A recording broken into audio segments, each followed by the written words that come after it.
Where am I?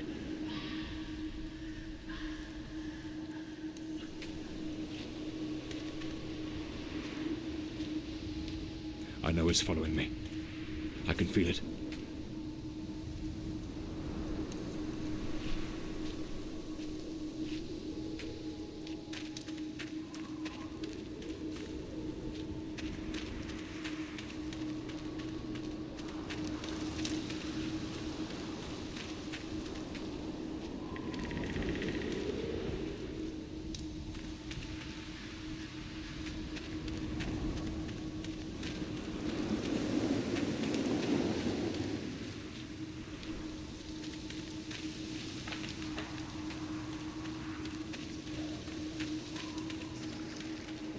Sound. It's coming from the river.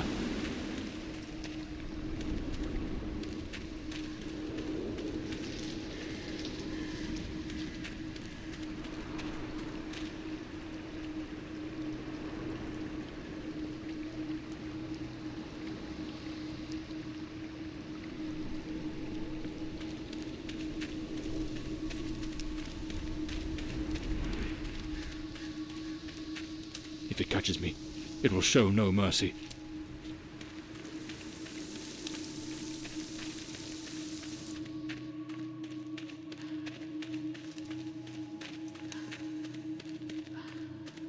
I know it's hidden somewhere in this forest.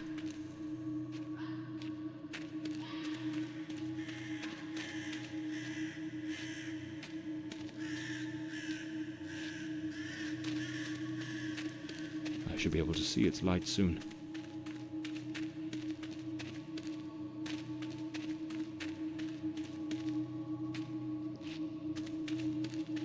At last, I can gather my strength and plan how to face that monstrous thing.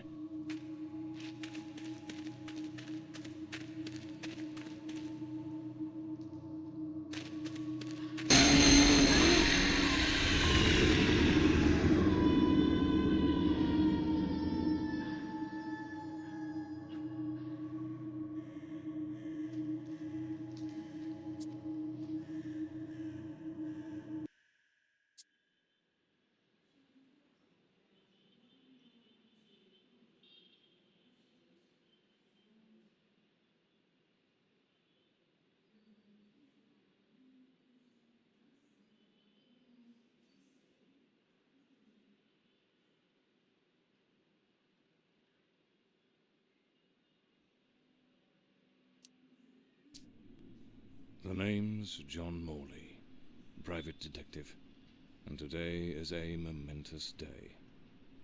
After enduring the most exquisite tortures at the hands of those blasted nurses, and being pumped full of enough medicine to fell an ox, today I'm finally free. Who would have thought that the case of the Red Shoes murder would end the way it did? A stormy night, soaked to the skin, wrestling that brainless killer on a rooftop. Then a slip and a 5-story plunge. It appears you're awake at last. We had considerable difficulty rousing you earlier this morning, so I deemed it best to let you rest a while longer. I bring you good news. The latest test results are favourable, and the doctor has authorised your discharge. You are now officially ready to go. I have placed your belongings on the table. Oh, and a lady stopped by this morning with some clothes from the dry cleaner. I've been having nightmares. The doctor has prescribed some medication that should help address any residual effects. This should assist in alleviating your nightmares. My belongings?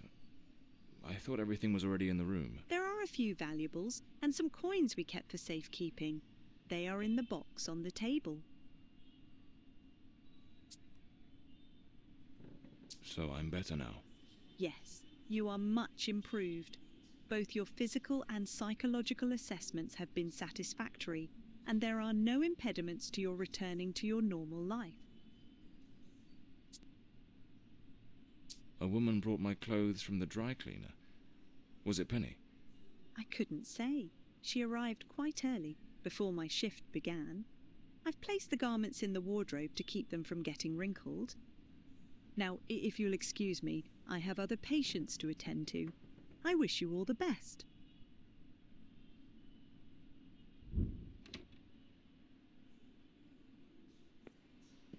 I bet. Blimey, what a fool I took onto that rain-soaked pavement.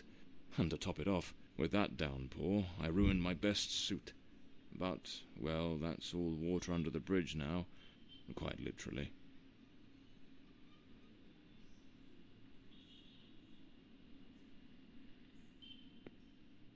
Blimey, it's nearly noon. I must have lost track of time in those blasted nightmares. There's notes from Penny, my secretary. She must have left it here a few days ago while I was still under observation.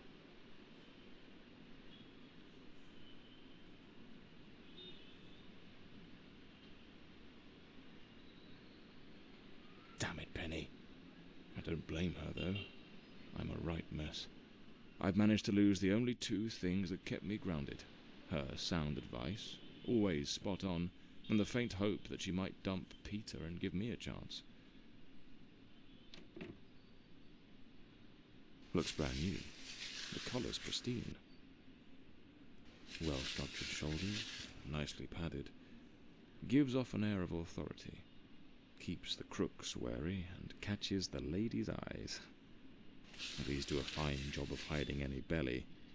Can't complain about that. I usually use the Windsor knot. I should get myself a pair of derbies, or brogues. They're much more comfortable. Besides, if I slipped, it was because of those damned hard soles. So the mystery woman who took my clothes to the cleaners was Penny after all. Seems she's still got a soft spot for me. Could there be a chance I might win her over? Trench coat and fedora hat. Every detective's must have.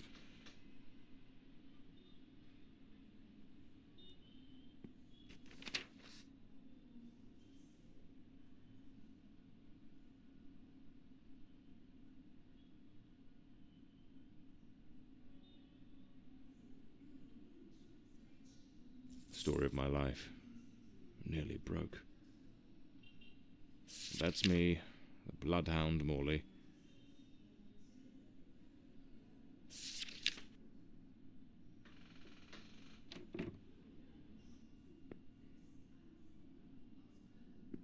I'd better hurry up. Just like Penny says in her note, I might have a new client this afternoon. And with the way things are going, I can't afford to let that slip away.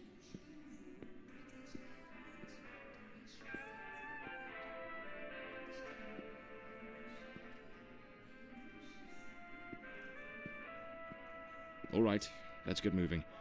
Today's the first day of the rest of my life.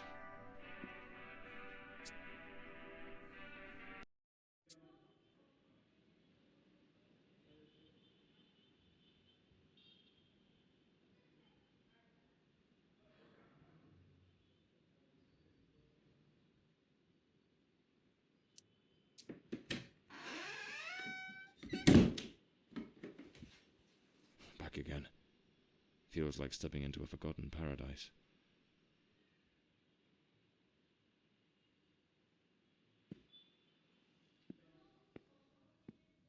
Everything has got that same old charm, and yet feels oddly new. This hospital stint's given me a bit of a new outlook. Maybe I'll take it a shade easier from now on, sticking to cases that don't demand a trip to the morgue.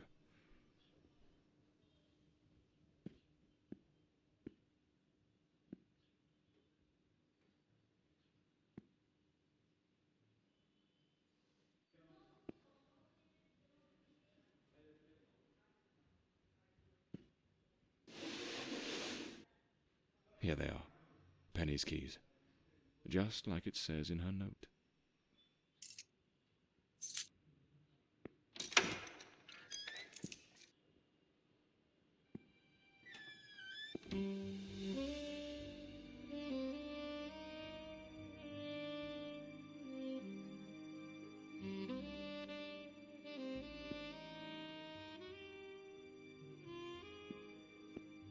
So this is Peter. That smug grin's got "Punch Me" written all over it. Penny's desk. I ought to give her a ring and try to sweet-talk her into coming back. If this new client brings in some decent dough, maybe I could settle what I owe her and use a little charm to win her over. The umbrella with a bullet hole. Souvenir from the marksman case. Nearly lost my hat on that one.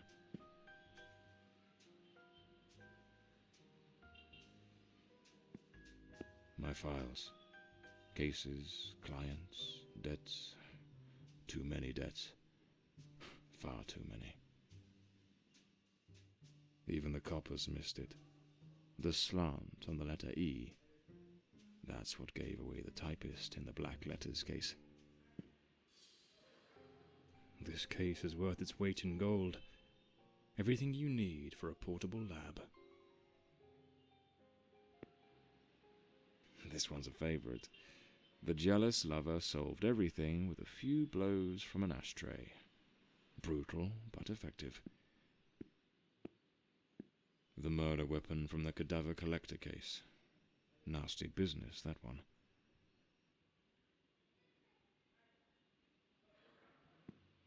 The case of the Red Shoes murder. One of the most complicated I've faced. Finally. Case closed.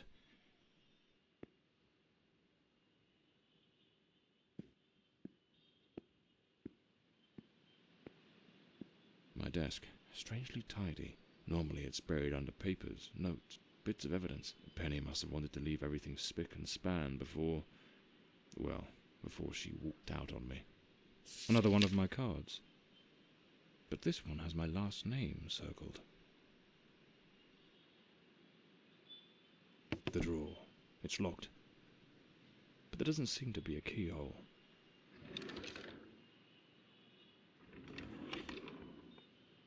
Amazing how this little gadget can reveal the devil in the details.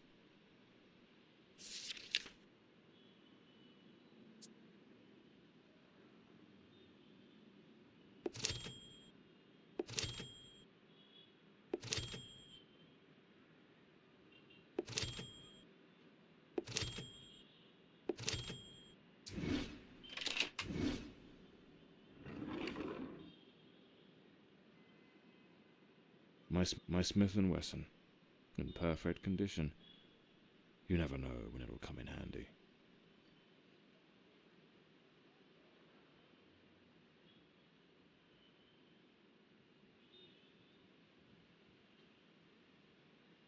The Scarlet Page. I trust Penny didn't go snooping through my things while I was away. Oh, my apologies, madam. I didn't hear you come in. I was a bit distracted. Good afternoon, Mr. Morley. I trust your assistant informed you of my visit as promised. My apologies.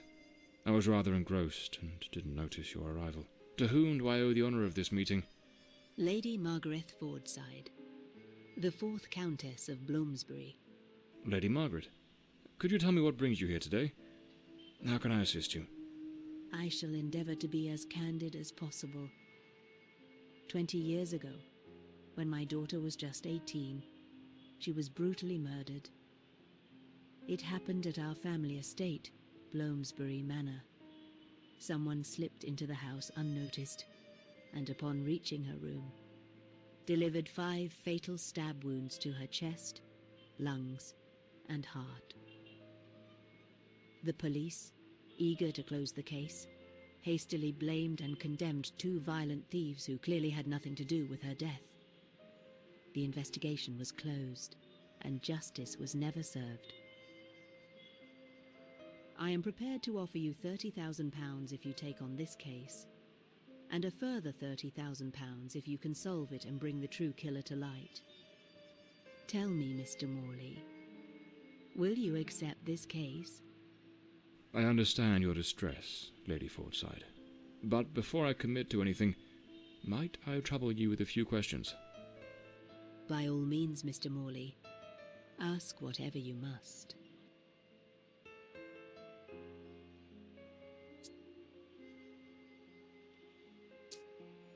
case that's been cold for 20 years. You certainly don't make it easy for me, Lady Margaret. What made you decide to seek out a detective now? For over 2 decades, I've fought tirelessly to have the case reopened, to prove that the real murderer escaped justice. But all in vain.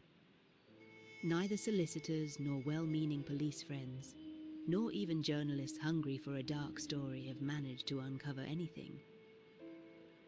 Then one day, I read about your success in solving the case of the Red Shoes killer. Regrettably, I also learned of the unfortunate incident that left you hospitalized with grievous injuries. On the advice of your secretary, Miss Penny, I waited patiently for your recovery. And now, here I am.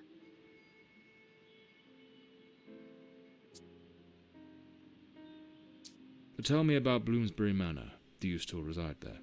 After Elody's death, I abandoned the estate. I couldn't bear to remain there, to live within those walls. Even now, when I visit the manor, it still feels as though I can hear her footsteps echoing through the halls, her voice humming that old melody, the delusions of an old woman who has mourned her daughter for far too long, Mr. Morley. No mother should ever have to bury her child. Should you accept the case, Bloomsbury Manor would likely be the best place to begin the investigation. I shall not impede your work, as I now reside at Bedford Square, in the heart of the city.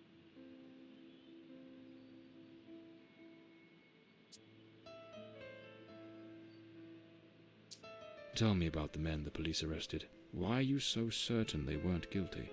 2 days after the murder, the police arrested a pair of violent thieves who were terrorizing the county at the time. Though they swore their innocence in my daughter Elody's death, their criminal record completely undermined their defense. Seizing the opportunity, the police locked them away for their other crimes, and the case was closed. But what has always struck me as suspicious is that nothing was stolen on the night my Elody was killed. If those thieves were truly the culprits, why would they murder her and then leave without taking a single piece of silver? It doesn't add up, Mr. Morley.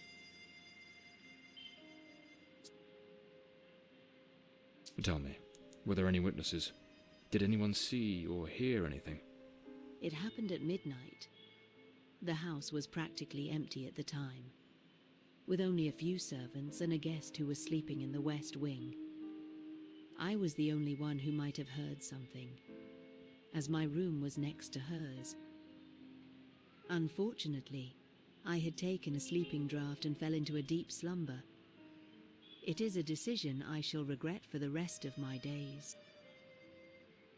Well, I believe I have all the information I need to get started. I accept the case, and will begin the investigation immediately. I'm pleased to hear that. My butler will bring you the £30,000 tomorrow morning. Now, if you'll excuse me, I have matters to attend to. Once you uncover the culprit, contact me at once, and I shall promptly deliver the remaining £30,000.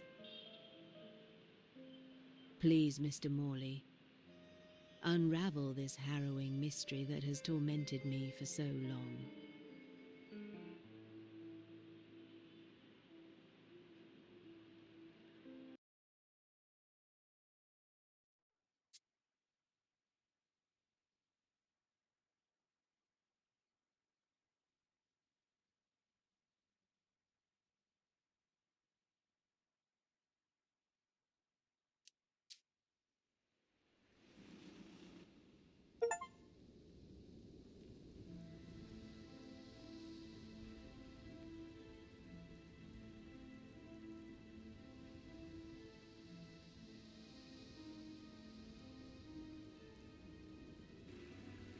As I made my way through the dense forest path, a haunting silence enveloped the air.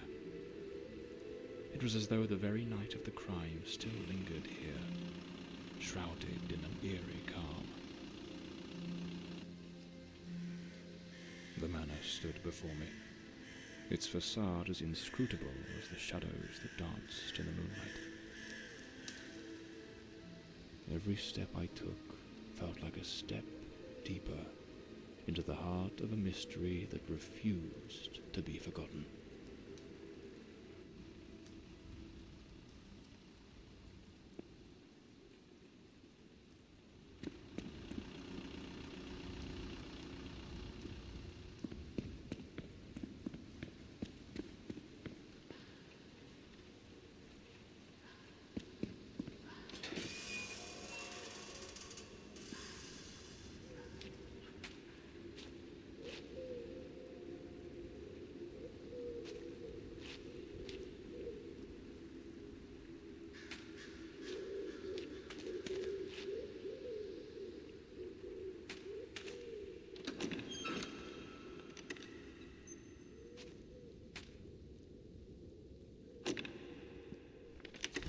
Not a sound. The stillness feels heavy, like it's hiding something.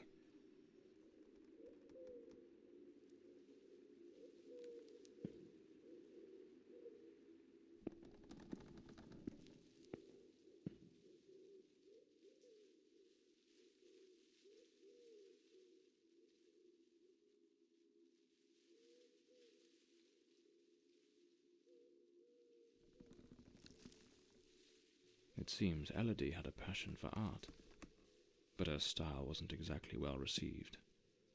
Disturbing from the looks of it.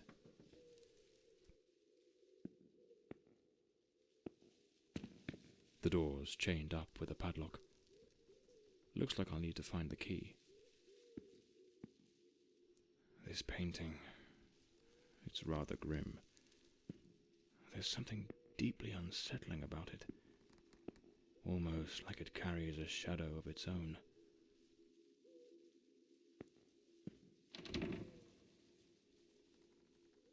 A blue moon, fitting for a place haunted by its own secrets.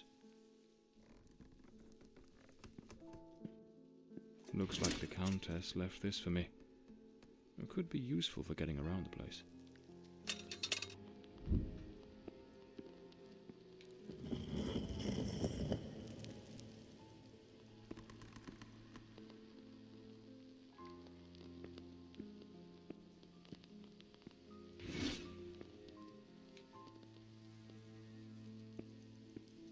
A globe resting in a beautiful wooden stand.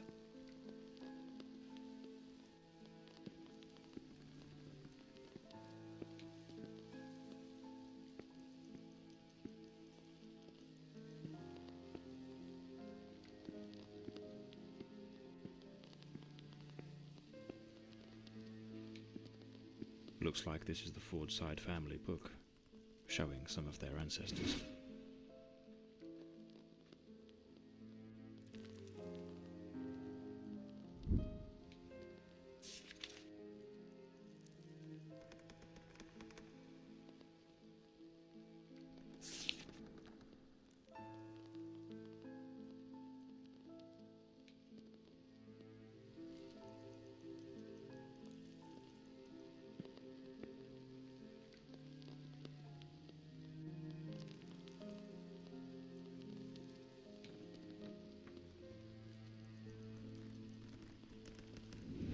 So, the housekeeper left a note for the Countess, asking her to meet here on the day of the murder. I wonder what truly happened during that encounter. Very well. Let's piece the events together, step by step.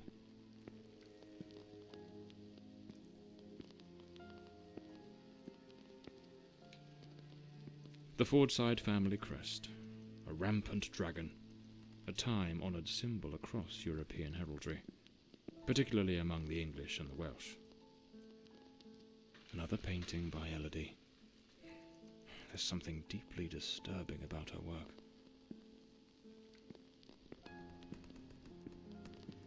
The lock has been concealed, but this door must open by some other means.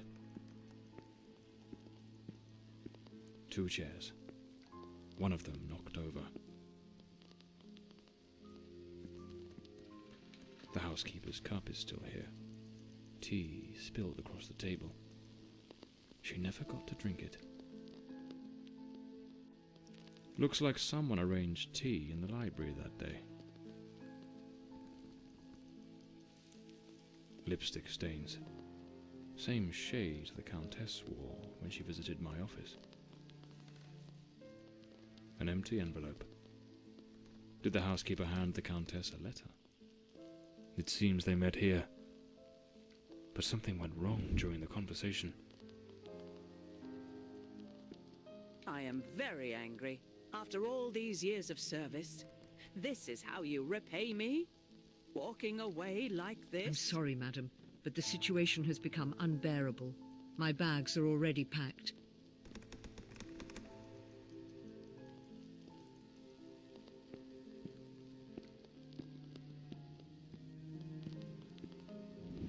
The Countess threw the housekeeper out in a fit of rage.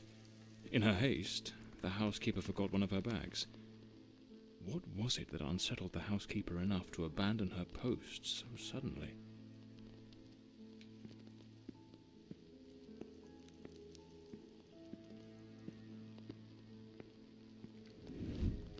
Lady Fortside, still seething, burned something in the fireplace.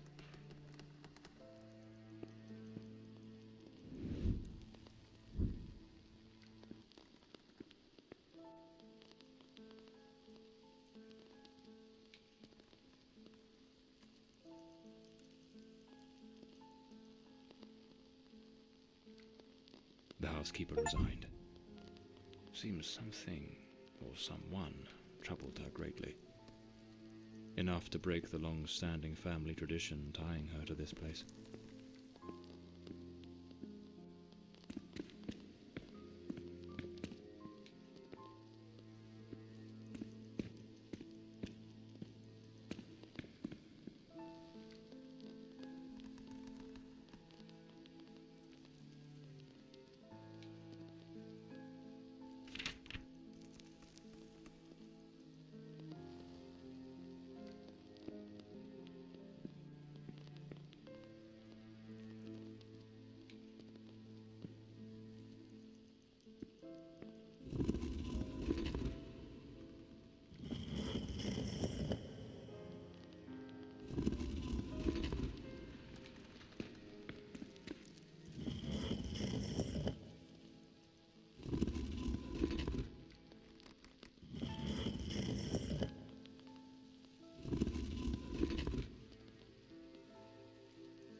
This must have been some sort of private study for the Countess.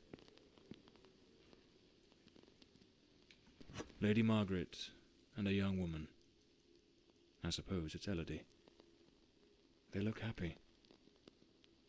It was undoubtedly a better time.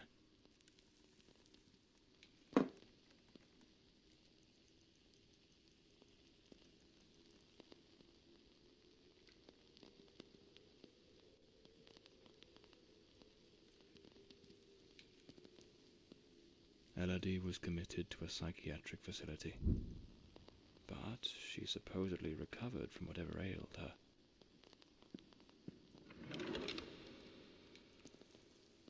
A British passport. Lord Fordside was undoubtedly a man of the world. An old pocket watch. It probably belonged to Lord Fordside, Lady Margaret's husband. This looks like the key to the main hall. Could be my way into the heart of the house.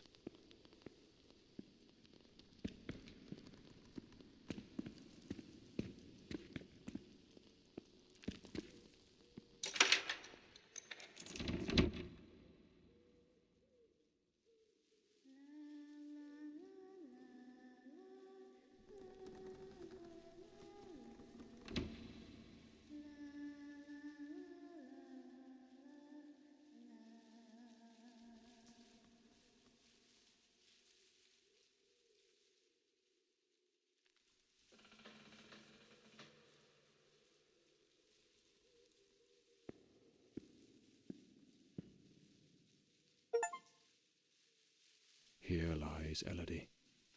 Rest eternally, beloved daughter, beneath the tree that once watched you grow. So this is where Elody is buried.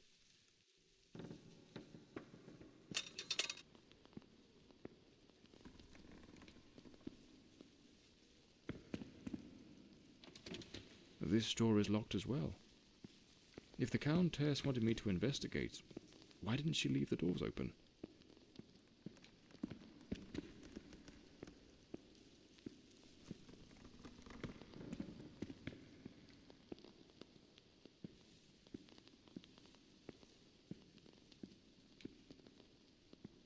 Layers of dried oil paint, left untouched for 20 years.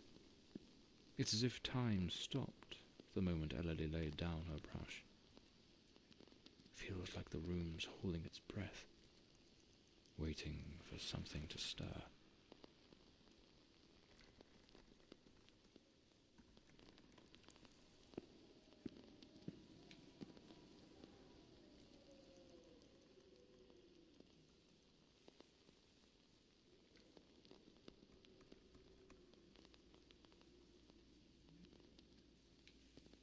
Lady Margaret took special care to secure the house, restricting access to certain areas.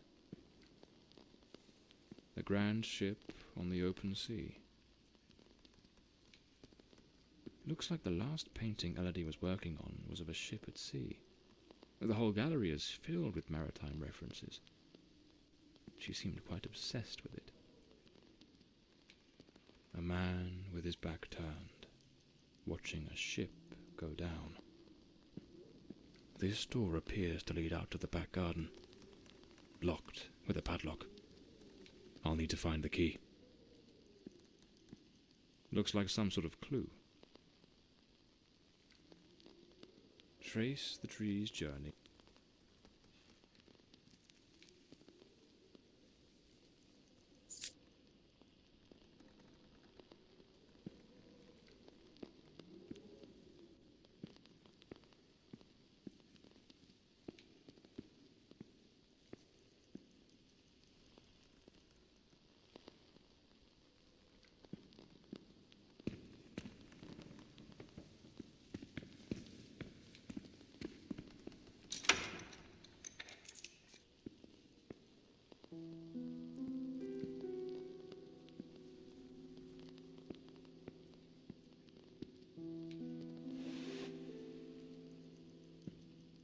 Some of these paintings are really dark and sinister.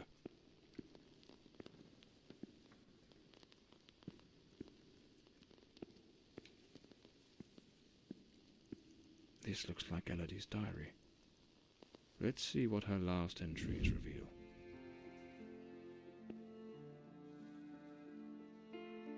I'm absolutely over the moon.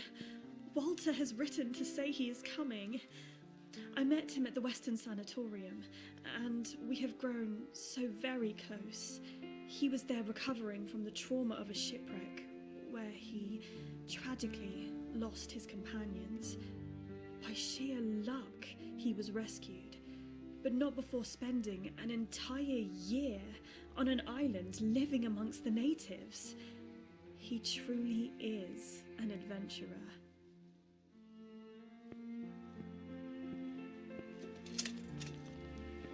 A young woman screaming in the middle of the darkness.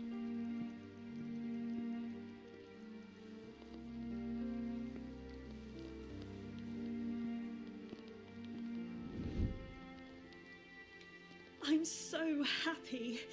Walter has finally arrived. I must admit, I am utterly captivated by him.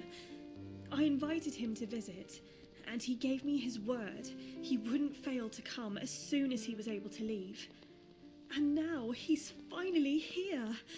I can scarcely contain my joy.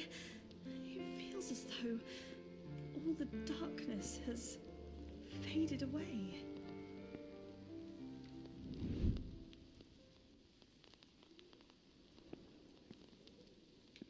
They looked so in love, so happy. I wonder what became of Walter after Elody died.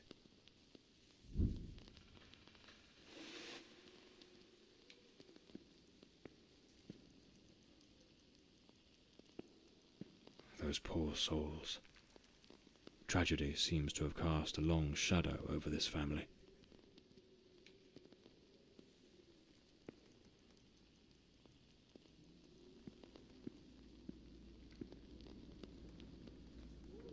Looks like a commercial seaman's yearbook, listing ships and their crews. It's open to the pages under S. Damn it, it's not here. It's simply not here.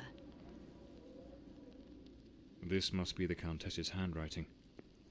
What was she searching for?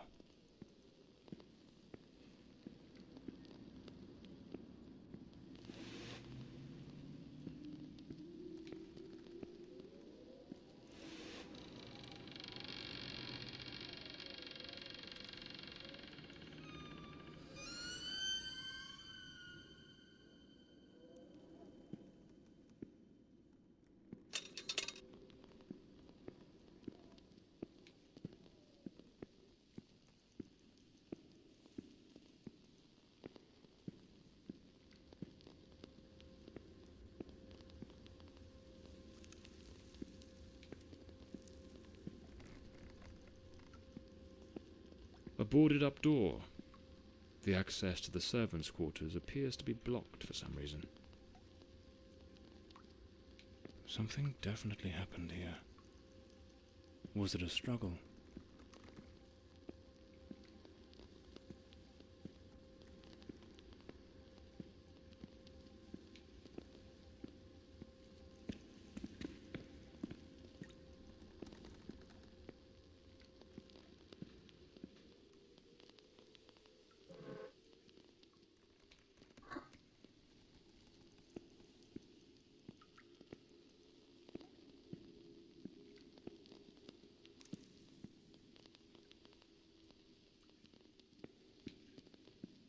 A silver knife is missing, and it's nowhere to be found.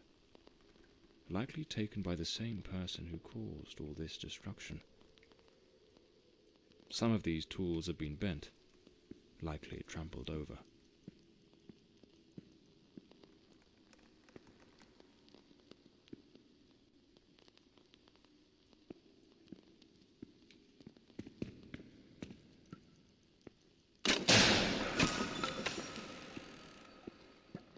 Looks like the crowbar is broken.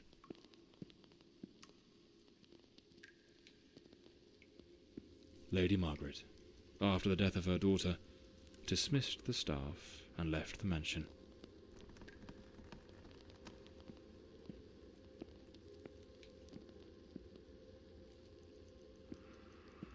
A pair of blood-stained scissors stuck in the sink basin. Deeply unsettling.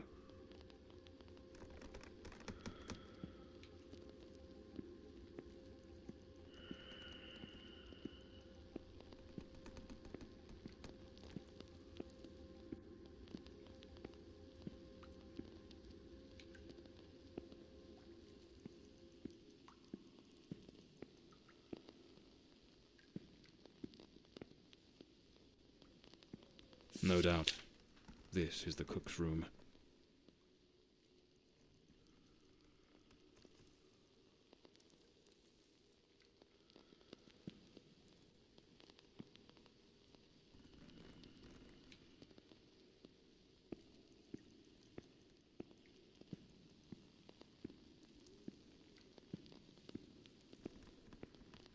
A backgammon board.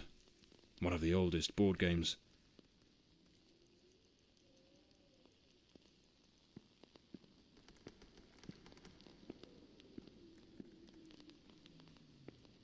Miss Marver apparently knew her way around the tarot. What a dreadful spread, and what a chilling omen it revealed. Evil approaches. It will bring death, and lay ruin to the house and all who dwell within.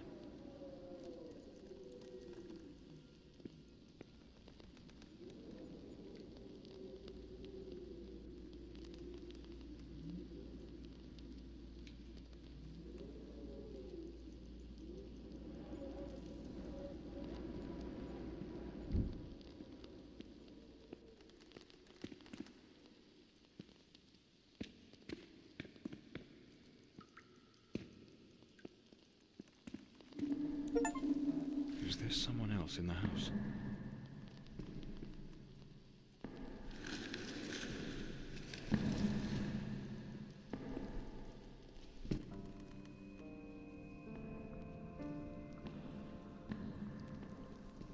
Who the devil is that man?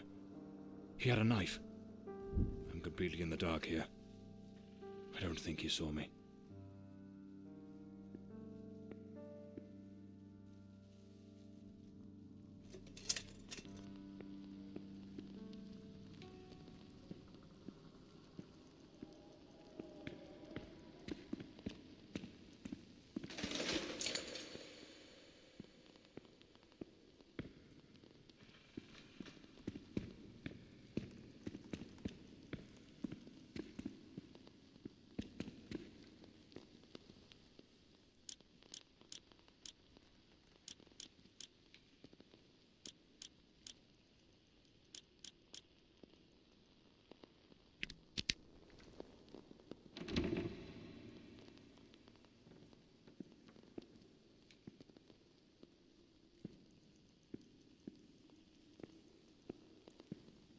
Another boarded-up door. The question is, was it sealed before the murder? And why?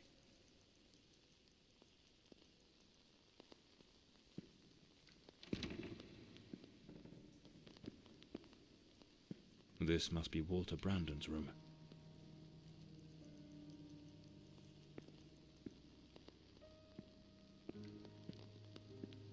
The painting of a ship, unmistakably in Elody's style.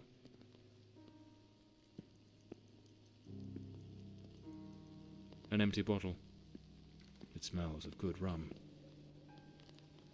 A compass and a sextant, tools of a sailor. A model ship.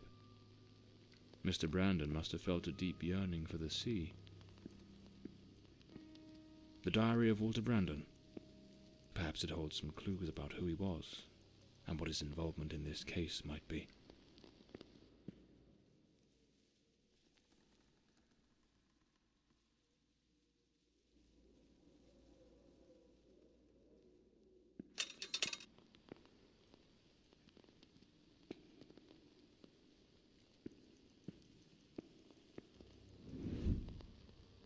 I am terrified that man has found me. I fear something dreadful is about to happen. Tonight as I awoke, I saw him, standing at the foot of my bed. I could not make out his face, but his knife. The gleam of its blade shone in the darkness. I sprang up suddenly, determined to confront this stranger. Grabbing the heavy candlestick from the nightstand, I hurled it with all my strength. He vanished into the dark. What on earth happened? Did Walter also see the mysterious man with the knife? It's absurd. This occurred 20 years ago. Surely that man can't still be lurking about. Can he?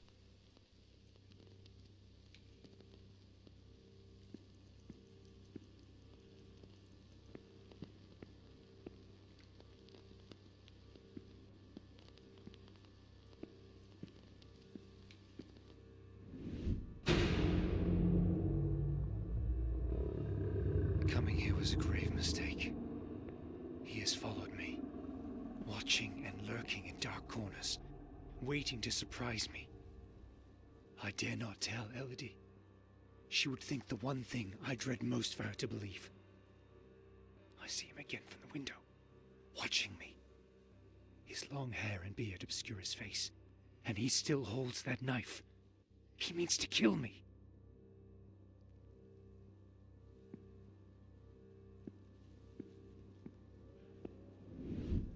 I am losing my faculties. It is best I return to the ship. Everyone seems to be conspiring against me.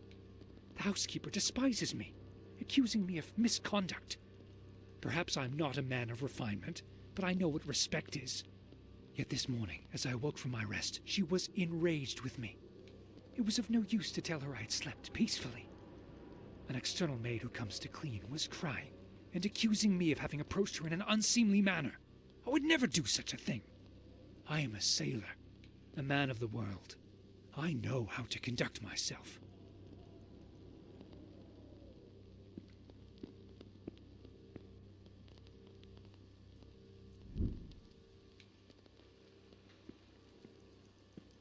The last entry in the diary, dated the very night of the murder.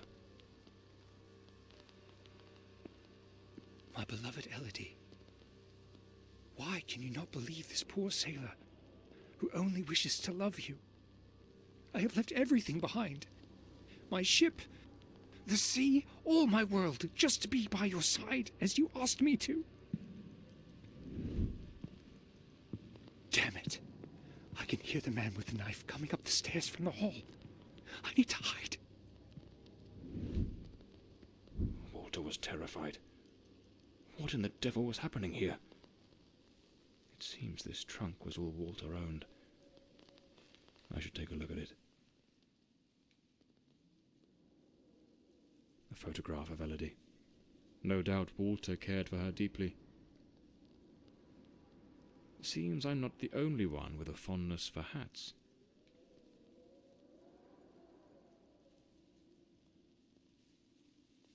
Looks like the key to the back garden. I better head back to the staircase gallery. Pretty sure I saw a door to the outside there.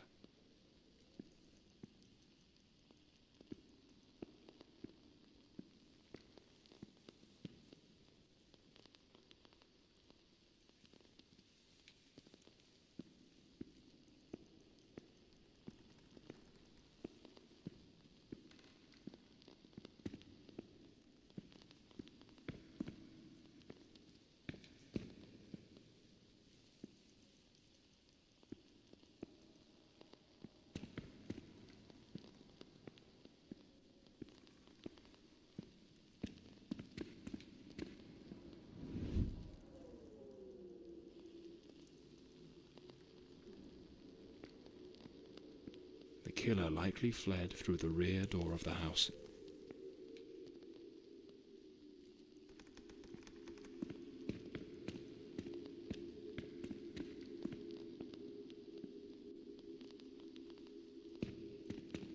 At that old fountain in the garden, now little more than a basin of stagnant water, one can still make out the faint impressions of bloodied hands.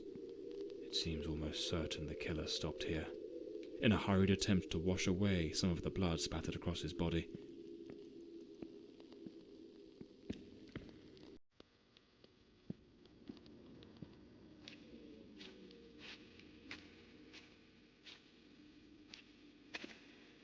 Here's the missing kitchen knife. Undoubtedly the murder weapon.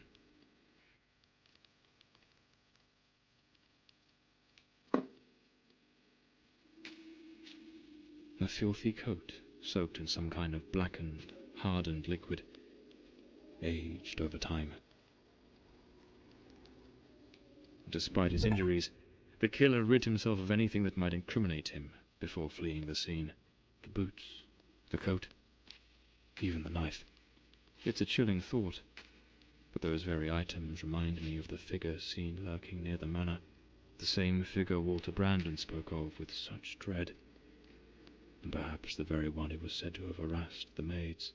That mysterious presence was, in all likelihood, the murderer of Elody Fordside.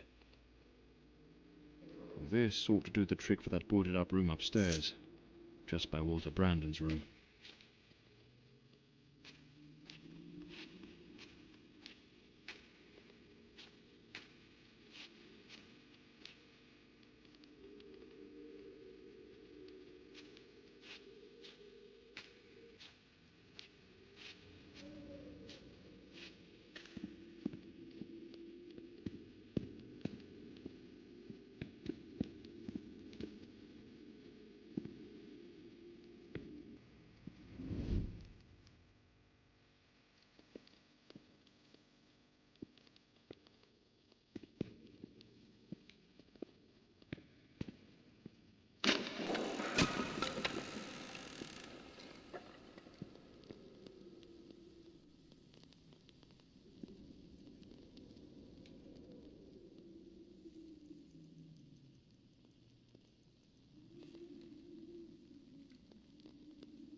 Lord Fordside was a gifted artist, no doubt, but his work betrayed a dark and tormented soul.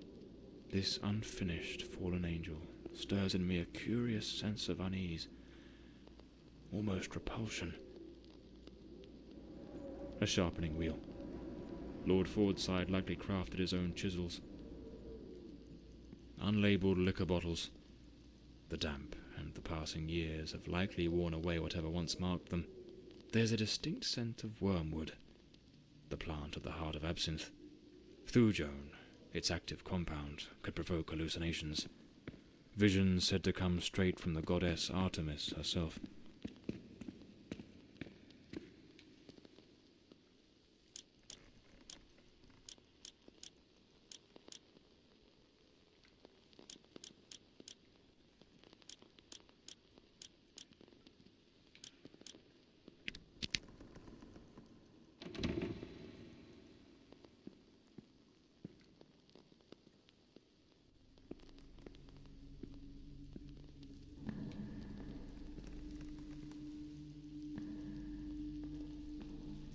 Him again. Who the bloody hell are you?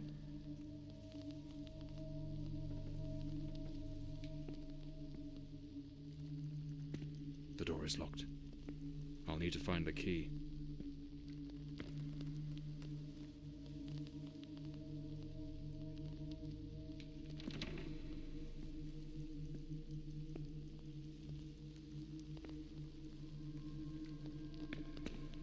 This room looks like it belongs to a woman. Lady Margaret, perhaps? It's a damn fine bottle of wine. No one in their right mind would open a vintage like this and leave it abandoned, unless something rather urgent interrupted the evening. Seems Lady Margaret was reading in the chair that evening. The book's still open, right where she left it. The bed is made. The Countess hadn't yet gone to bed on the night of the murder.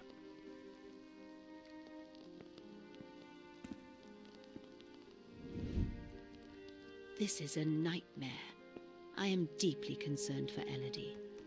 The housekeeper has long been warning me about Walter. I have made some inquiries, and nothing is as it seems. Elody remains blissfully happy with him in the house. I am at my wit's end. Since her return from the sanatorium, she has been positively radiant, a true beacon of light. They go out together and seem to have a splendid time. He appears very close to her. This is in stark contrast to the picture painted by the housekeeper, which is a complete contradiction.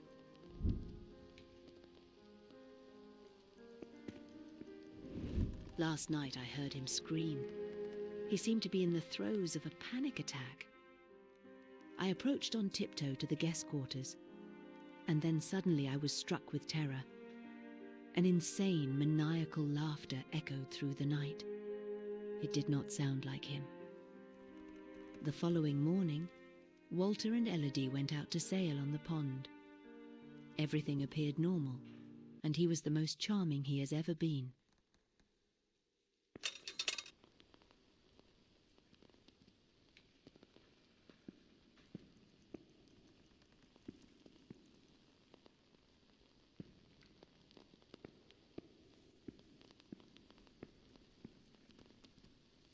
Something made of glass has shattered here.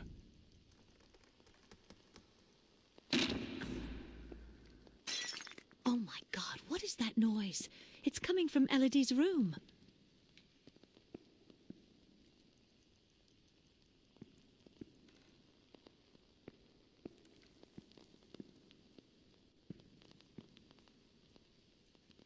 The fireplace tools, all knocked over on the floor.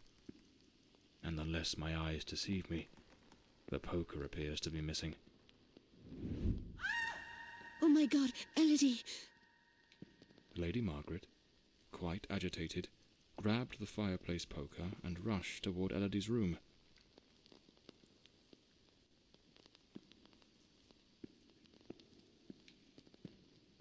A key.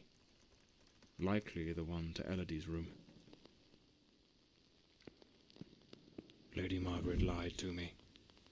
She hadn't taken any sleeping draught that night. She could have heard the attack and rushed to see what was happening. Why did she hide this from me? The more I investigate, the more convoluted it all seems.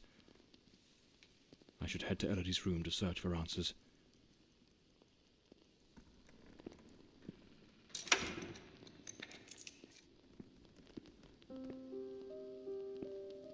A pool of dried blood. There's no doubt now. This was the scene of the crime. A rag doll, tossed on the floor.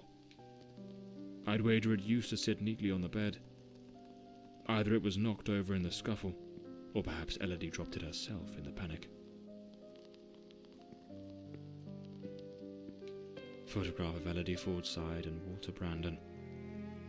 If my memory serves me right, looks like it was taken at Westland Asylum.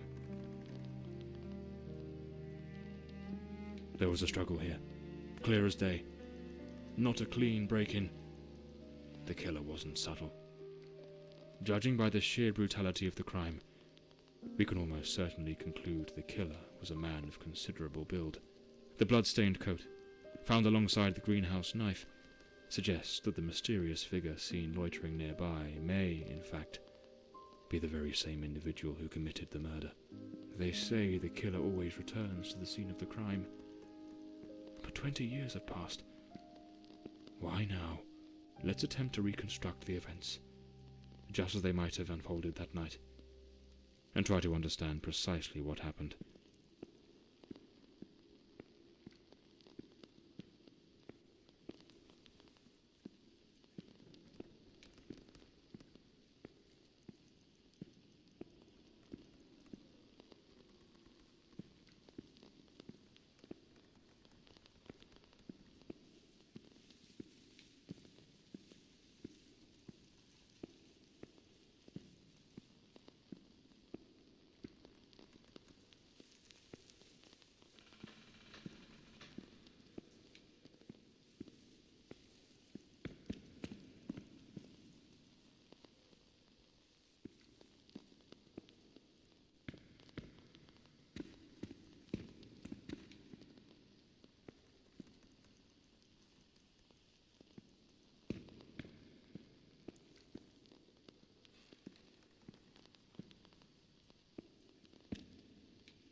A teacup on the bedside table. Elody must have lain down that night, perhaps already drifting to sleep.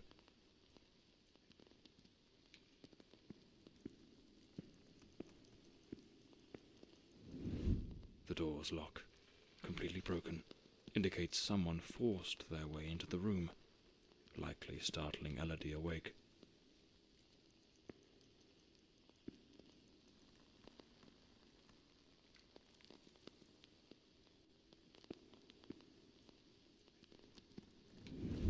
Elody tried to flee, but the killer cornered her near the vanity.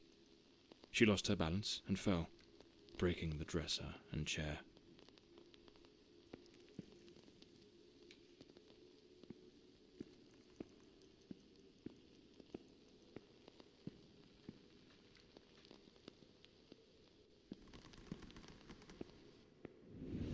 The killer dragged her to the bed against her will. In the struggle, One of the vases fell from the mantelpiece.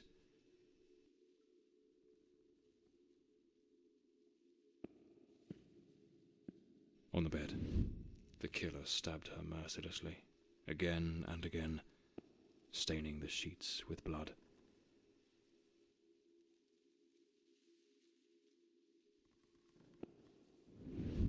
That's when Lady Margaret arrived, striking the killer with the fireplace poker, knocking him away from Elody.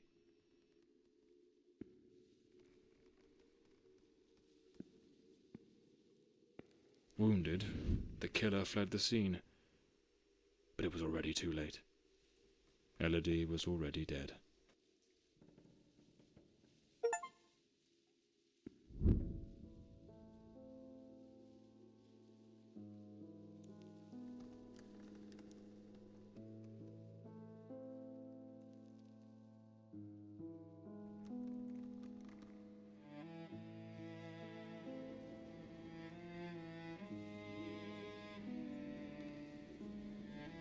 The old Bloomsbury mansion.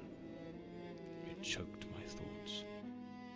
It had that kind of sadness that seeps into your bones like old damp, and that sudden abandonment, so clear before my eyes, looked like a sinister time capsule.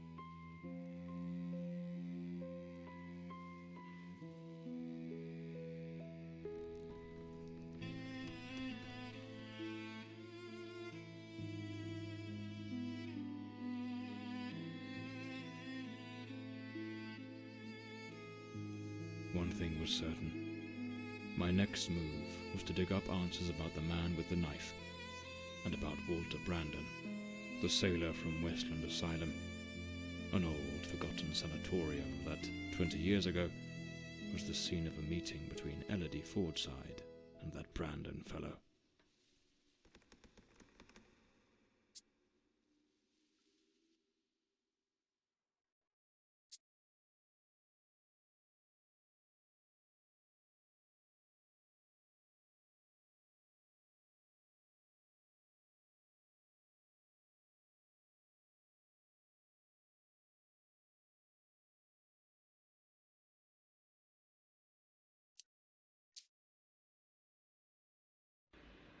It was an ungodly hour when my battered car crept along the winding, shadowed road leading to Westland Asylum.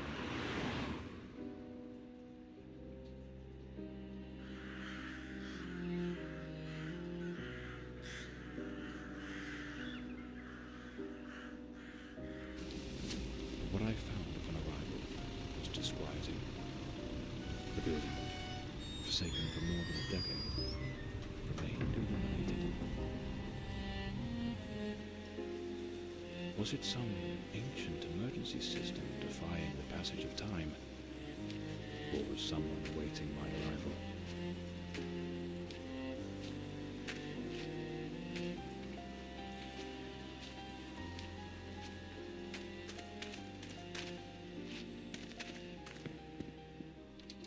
The front door, sealed shut. As expected. Nothing's ever straightforward, is it? I'll have to find another way in.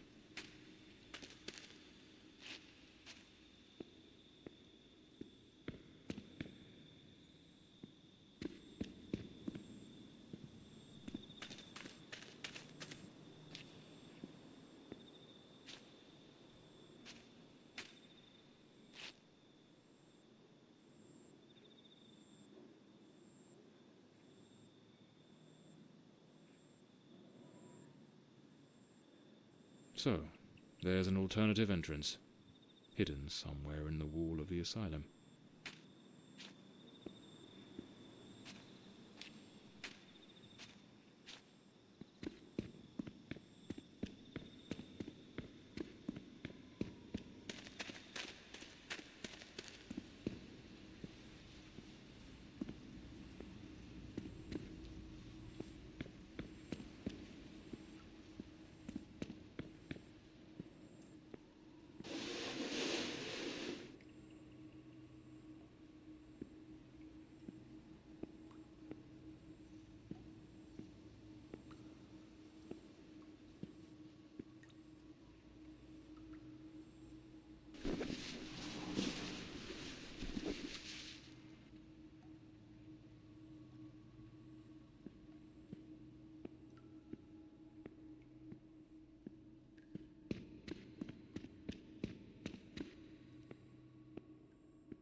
pitch black in here.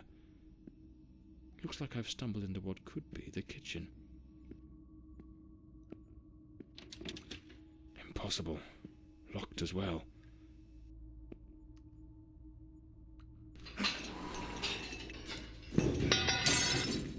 Damn it. The lantern. It's broken. I'll have to manage without it for now.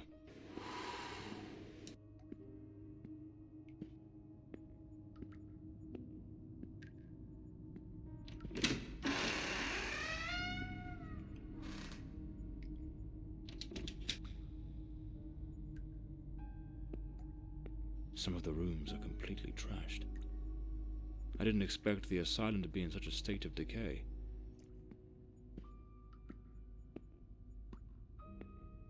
A bloody handprint. Someone injured must have leaned against this wall.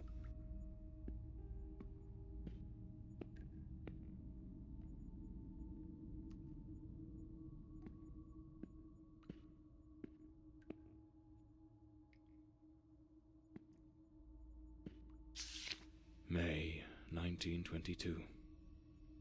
This letter was written half a year before Elody's murder. It's possible she was still a patient here at the time.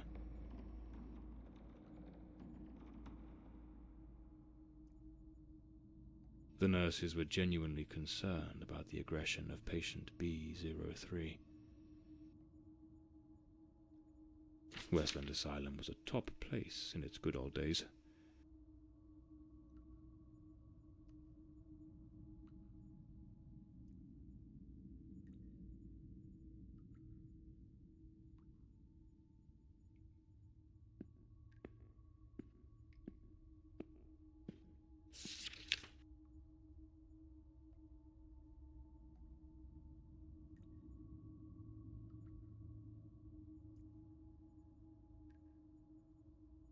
The asylum was shut down 10 years ago. Judging by the state it's in, they probably had no choice but to close it due to the building's condition.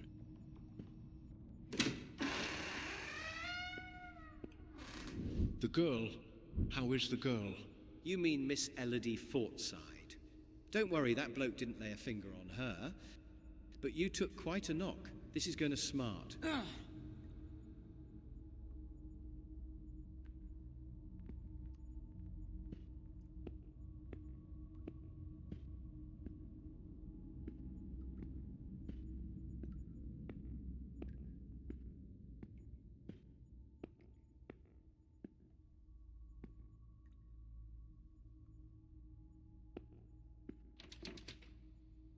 It's locked.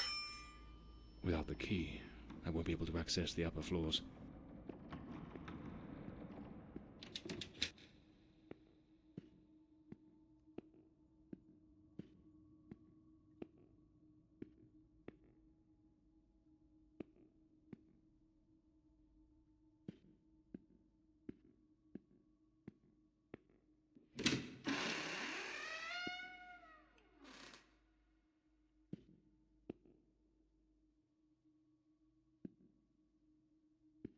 This file cabinet is now empty.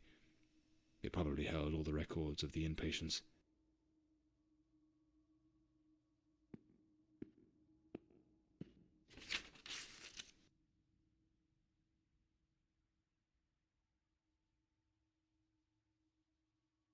I need to find Dr. Sheridan's office.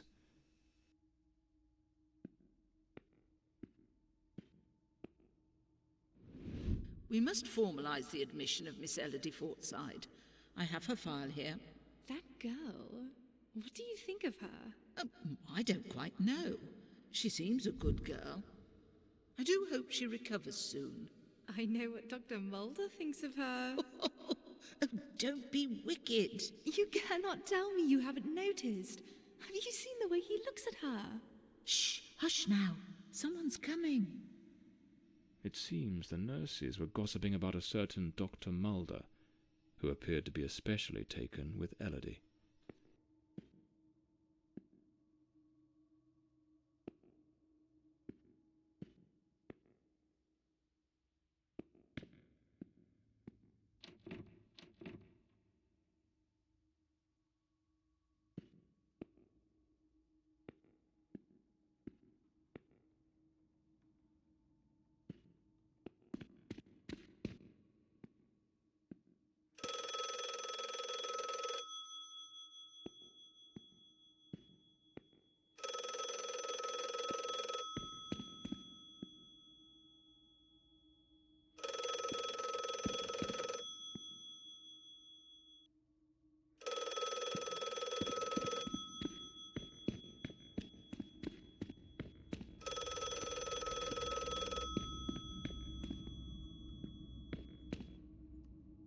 Hello?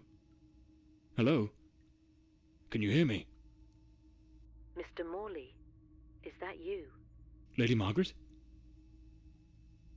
Mr. Morley, I'm so relieved to hear your voice. I've been trying to reach your office, but I couldn't get through to anyone. It's awfully late at night, Lady Margaret. How on earth did you know I was at Westland Asylum? Well, I was already in bed, truth be told. But there was something on my mind. A vital detail I'd forgotten to mention. I called your office, searched for you at the mansion, and when I couldn't find you there, I assumed you might be investigating at the asylum. I see. Very resourceful of you. Now tell me, what is this detail of such importance? Oh yes, of course. I almost forgot.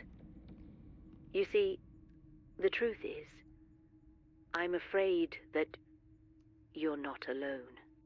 What the devil does that mean? Hello? Lady Margaret?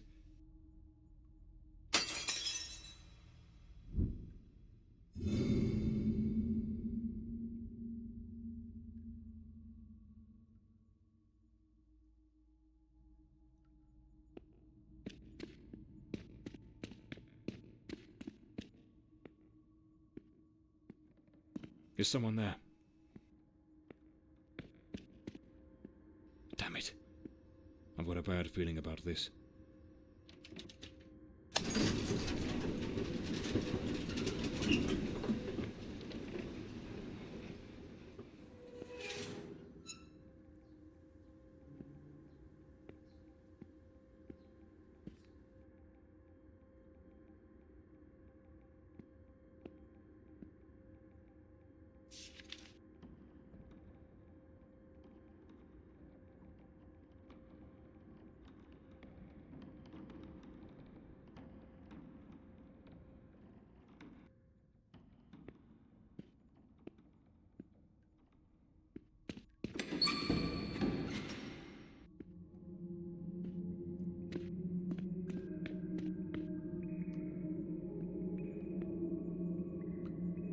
Internal report.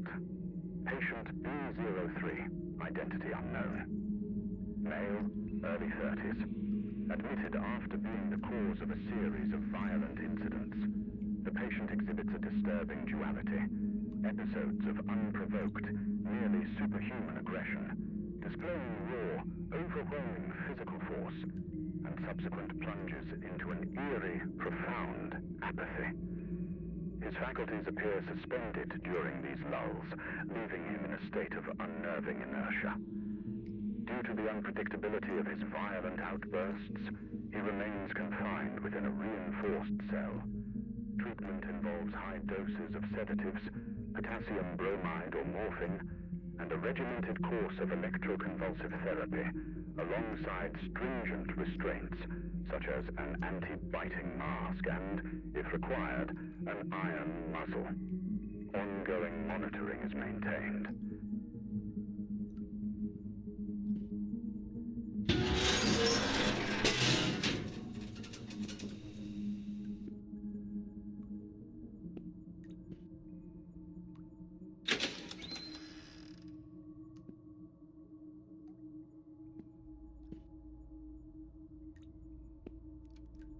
Internal report. Patient B02. Mr. Norbert Clark, 45, from Sanderson, is a persistent pyromaniac whose actions have repeatedly endangered both property and life. Despite his seemingly frail build, he harbors an alarming compulsion for fire setting, a tendency exacerbated by intermittent episodes of disorganized thought and incoherent speech under duress. His unsettling, fixed gaze suggests the planning of covert schemes, amplifying his threat. To mitigate risk, he is isolated in a secure cell, thoroughly cleared of flammable materials. His management includes a regimented program of sedatives and antipsychotic medications to stabilize his manic and schizoid symptoms, with vigilant oversight maintained.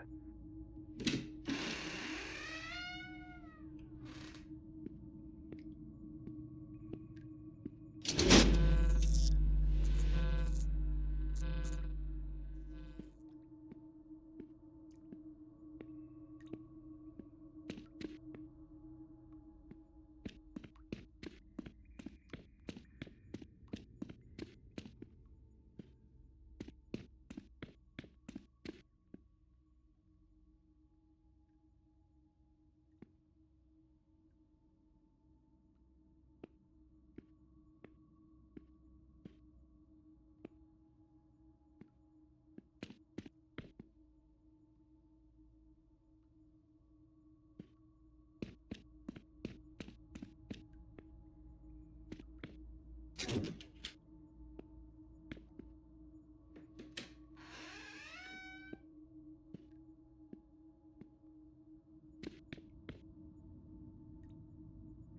report. Patient B08, Beatrice Maren, female, 28, reclassified after initial misidentification. Miss Maren presents with severe self-destructive behaviors. She engages in autosarcophagy, self-cannibalism that has markedly compromised her physical integrity and compulsively ingests her own hair. These actions, driven by deep psychological torment and overwhelming despair, leave her in a perilously fragile state. As a precaution, she is secured in a straitjacket and confined to an environment entirely devoid of any utensils or objects that might facilitate further self-harm. Her treatment protocol centers on the administration of potent sedatives to alleviate anxiety and curb these impulses, with ongoing monitoring.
This room gives me the shivers.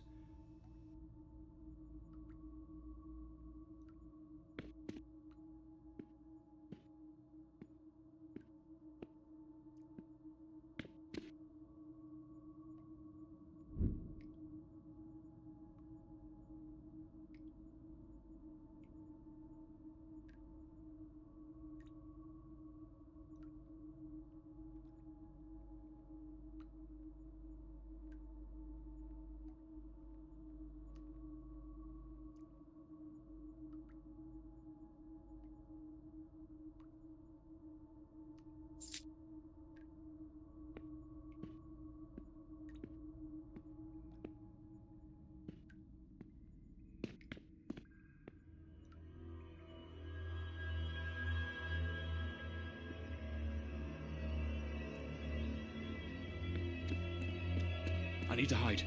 Quickly. I can't hear it. Could it be gone?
A cigarette case, with a bit of tobacco still inside. Clean water, an apple, a bit of bread. The food still fresh. A maintenance uniform, oddly well prepared. Not a speck of dust on it. Looks like someone's been coming through here. Perhaps this is what Lady Margaret meant in her call. Or was she trying to warn me about something else?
I'd rather not go through there.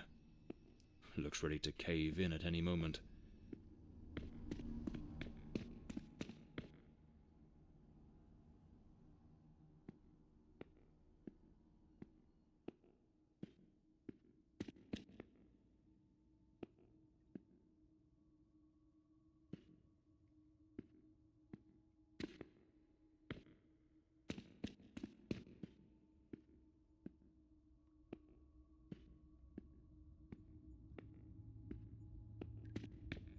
It is Dr. Sheridan's office.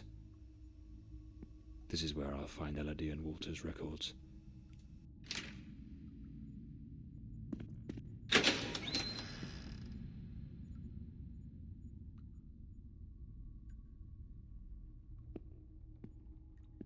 Elody's record. Patient at the sanatorium.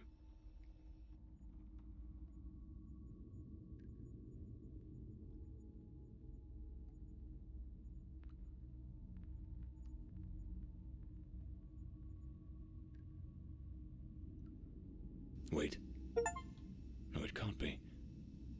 There he is, in the photo. Dr. Sheridan in the center, and right next to him, it's him. The man with the knife. That wild mane, that unkempt beard, it's unmistakable. But what's he doing here?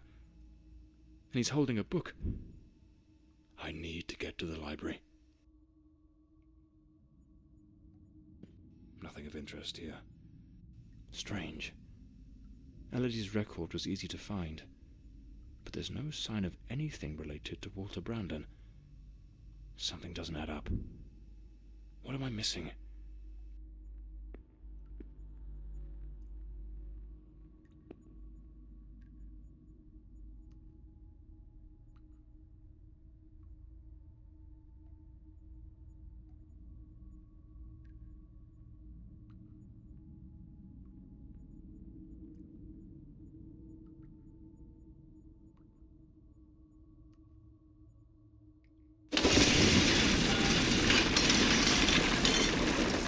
What was that noise? Sounds like something just came crashing down.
The Adventures of Walter Brandon, the intrepid captain of the Stella Maris, braving the treacherous South Seas. What in the devil does this mean?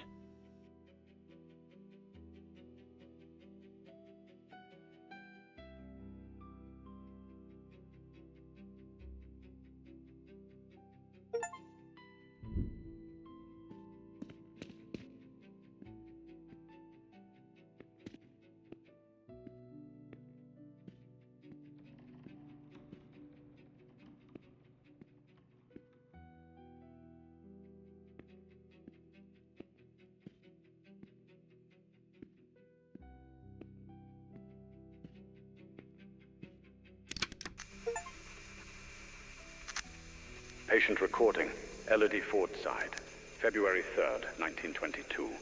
Daily record number 23. Let us begin. How are you feeling today, Miss Fordside? I feel well. Elody, we have discussed this before. If you do not tell me how you truly feel, we will make no progress. I feel a little sad, perhaps. I am alone here. I miss my mother and having company. So much time with nothing to do makes me think of things I do not wish to think of. I see. Listen, Elody. I believe you are looking at this the wrong way. If, instead of dwelling on what you call dark thoughts, you were to focus on possibilities, your outlook would change entirely. A young, beautiful woman such as yourself should look to the future with excitement. Think of all the adventures that lie ahead. Your family, your career as a painter. Perhaps even finding a man. A man of good standing. One who could protect you from your demons. A man? Tell me, Elody, is there no man who stirs your heart? What in God's name do you think you're doing? Miss Fordside, you may go. We shall continue later. Very well. Have you lost your mind? Where is your professionalism? Do not presume to judge my methods with your oh-so-righteous reading therapy. Methods? The entire hospital is whispering about you. She is a patient, Dr. Mulder, and she is mentally unwell. Listen, Sherdinant. Stay out of my affairs, and I shall stay out of yours. Or have you forgotten which one of us is the director of this institution? Do as you please, but if I ever witness such a scene again, I will not remain silent.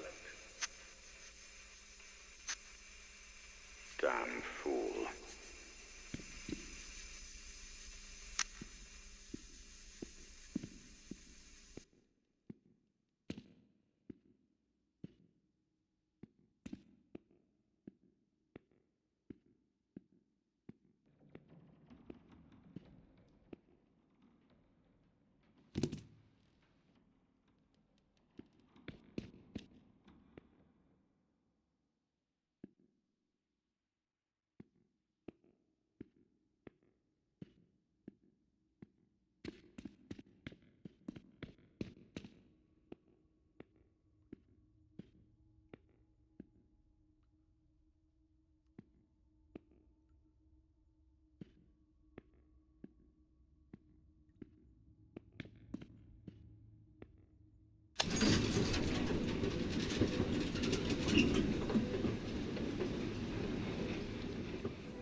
ship's old helm, tied to the bed, as if it were the quarterdeck of a vessel.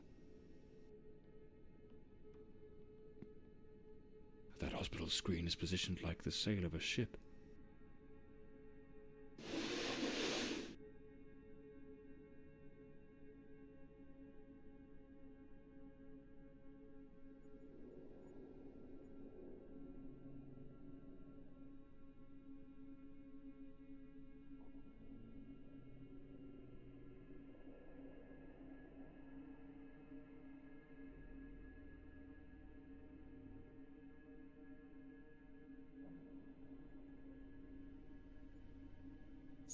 This must be the key to the attic. Let's see where it leads. Stella Maris. That was the name of the ship captained by Walter Brandon. This room is the room of a madman. The entire space is arranged as if it were the deck of a ship. Did that man truly come to believe he was a character in an adventure book?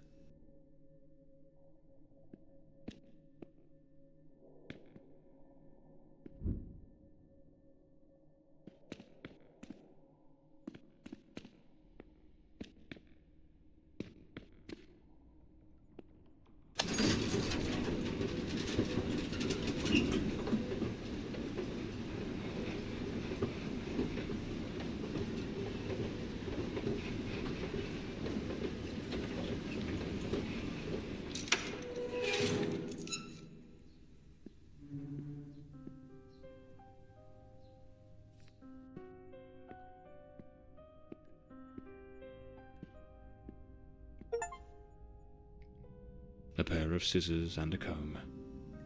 Elody put in real effort to make him fit the mold of her ideal hero.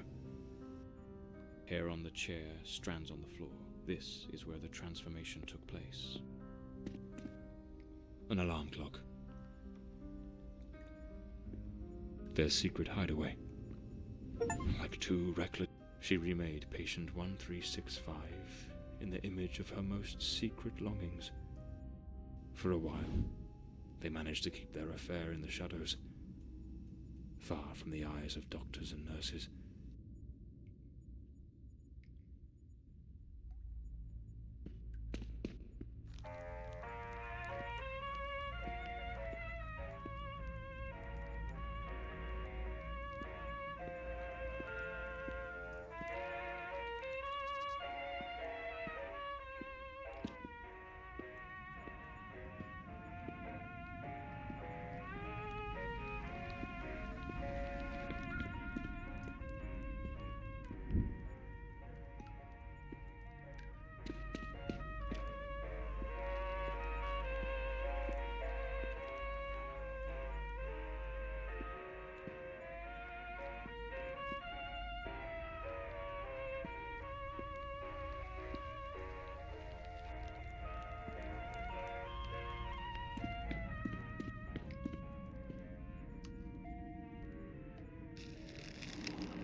The room's been decorated to resemble some sort of island in the South Seas. Of course, I should have guessed. She pulled him into her world. Elody created Walter Brandon.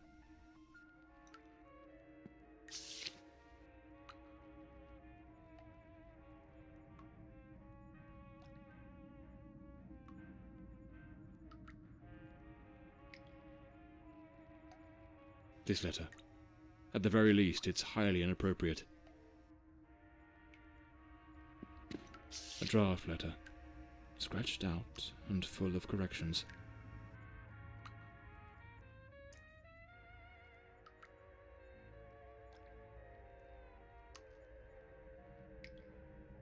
She goaded him into leaving the sanatorium. That man was desperately ill. But Elody's selfishness outweighed what little sense she had. She pushed him too far. If I pieced this together correctly, That Walter was never really Walter at all. There was another personality. She called it the Shadow, a dominant, dangerous force that surfaced again and again in his life. The threads are beginning to unravel. But I need to see this through. What truly happened to Walter Brandon?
Looks like Elody found herself a little hideaway to keep practicing her dark craft. Powerful drugs for depression. Anxiolytics. The girl improved, but it seems the doctors were baffled by her mind. Elody found painting, and with it, a way to spill the shadows that crawled through her mind.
Patient number 1365 returns after an absence of 4 months.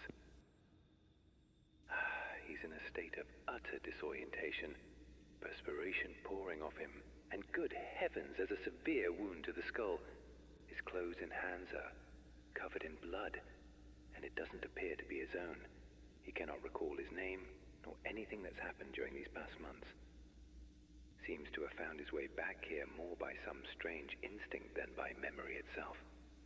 The personality once known as Walter has vanished entirely, as has the entity we refer to as the Shadow, though given his nature, I cannot say with certainty it isn't still lurking beneath the surface. We have treated cases of dissociative identity before, but never one such as this. His appearance, his voice, even his build and weight change quite drastically. Now he looks frail, gaunt, empty, as though there's nothing inside, as though he were but an empty shell, waiting to be occupied.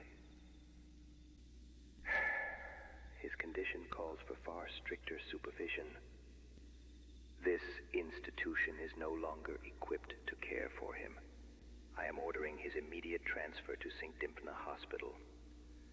Dr. Former, a specialist in matters such as this, will take him under his care.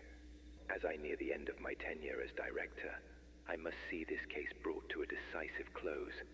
The blood upon his hands, the emptiness in his eyes, all point to an act of the gravest kind. One his mind appears to have erased entirely. God help us, if the Shadow should ever wake again.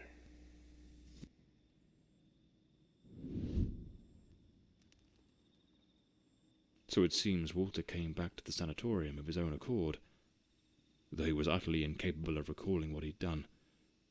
They moved him to St. Dympna's hospital. Could he still be there after 20 years? What became of him? I'll have to follow this lead.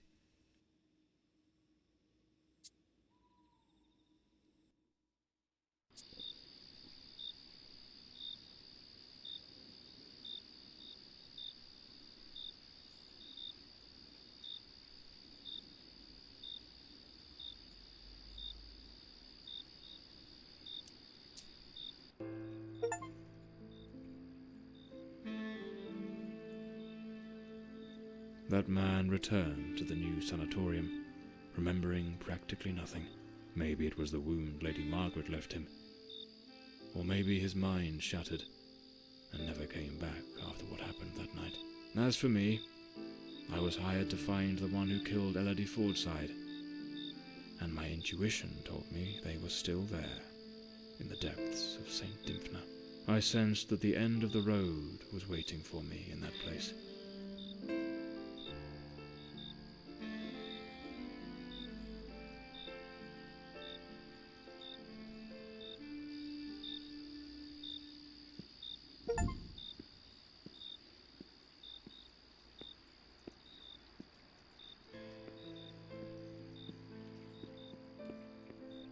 Very well saunter in through the front door as if nothing's amiss.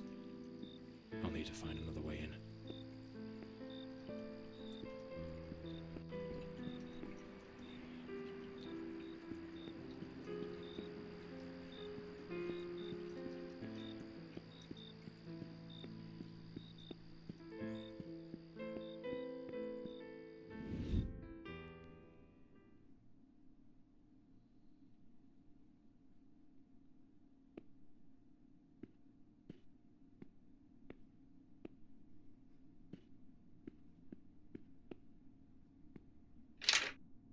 It's locked.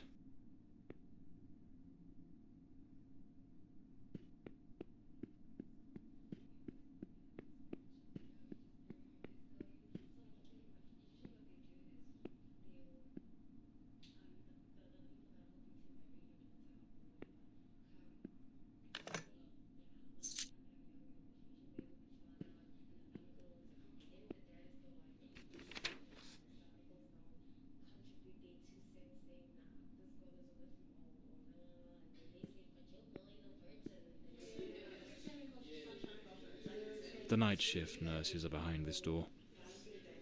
I need to find another way into the hallway to the rooms.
John Morley and the case of the red shoes. What the devil does this mean?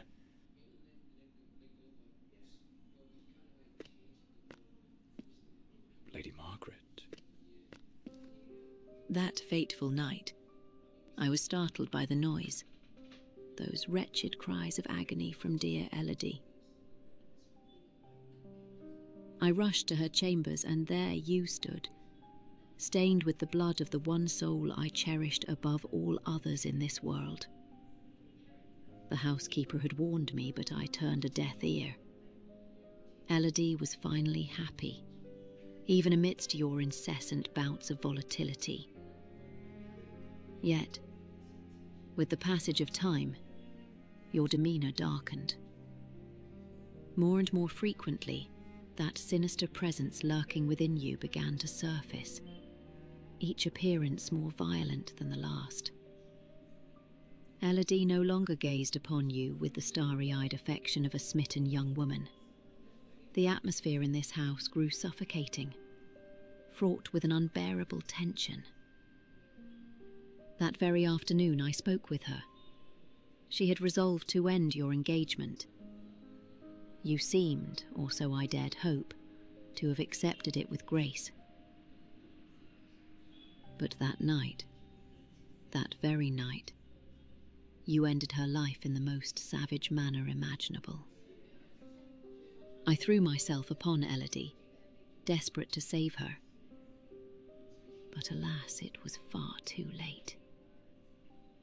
Months later, I learned you had returned voluntarily to the sanatorium. I sought answers and immersed myself in understanding the afflictions that plagued you. Dissociative identity disorder, they called it. A condition in which one might host multiple identities, each vying for dominion over the body. But the man confined in that bleak institution was not the shadow, not the fiend who had stolen my daughter. No, he was but the shell, the hapless vessel. And I yearned to find the true culprit, not the facade, the murderer himself.